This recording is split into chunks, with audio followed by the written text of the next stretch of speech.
لجنة الحكام إيقاف إبراهيم نور الدين لأجل غير مسمى. والأخطاء واردة كشف توفيق السيد نائب رئيس لجنة الحكام بالاتحاد المصري لكرة القدم عن إيقاف الحكم إبراهيم نور الدين لأجل غير مسمى. وشهدت مباراة الزمالك وسموحة جدلا تحكيميا بسبب قرارات إبراهيم نور الدين وحسم الأبيض المواجهة لصالحه بثلاثية نظيفة.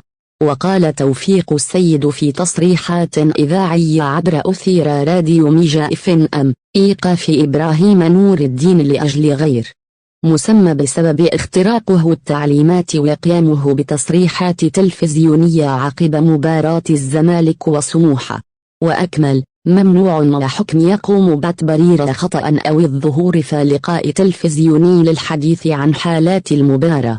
وعن مدة الإيقاف قال: مدة إيقاف إبراهيم نور الدين تقديرية للجنة الحكام، وسيكون هناك اجتماع لاتخاذ القرار المناسب، ولكن تم الإيقاف وليس مشروطا بمدة حتى اللحظة.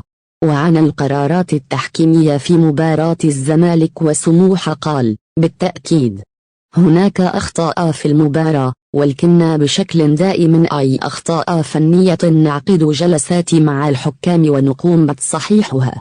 طالع أيضا: إبراهيم نور الدين يرد على منتقديه بسبب قرارات مباراة الزمالك وسموحة، وأضاف: نعترف بوجود أخطاء في مباراة الزمالك وسموحة، ولكن ستظل أخطاء الحكام واردة في كرة القدم، وأخطاء إبراهيم نور الدين في المباراة لم تؤثر في نتيجة اللقاء.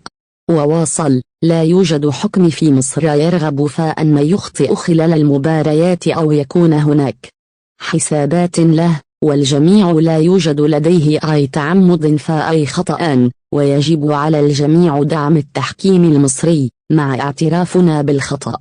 وزاد: أخطاء الحكام تحدث في العالم كله، وشاهدنا ذلك في كل البطولات منهم كأس العالم للأندية، فالجميع شاهد مصطفى غربال في مباراة الأهلي وفليمين جو البرازيلي.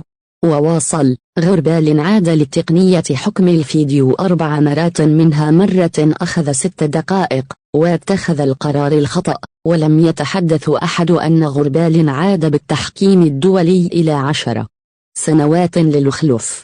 واستطرد: نرفض تماما تصريحات بعض الحكام السابقين بأن إبراهيم نور الدين أعادنا للخلف 10 سنوات. واستكمل: أحد المحللين الذي خرج وهاجم إبراهيم نور الدين أنه رجع بالتحكيم 10 سنوات للخلف، تسبب في إيقاف الدوري لمدة 90 يوما في لقطة شهيرة بمباراة الزمالك ومصر المقاصة، وقمنا بدعمه وقتها لأنه حكم محترم، ونعلم أن الأخطاء واردة دائما. واختتم: نحن نحترم جميع محلل التحكيم، ونتمنى دائما أن يكون التحليل إيجابيا لصالح الحكام، ولكن هناك البعض يدخل الأمور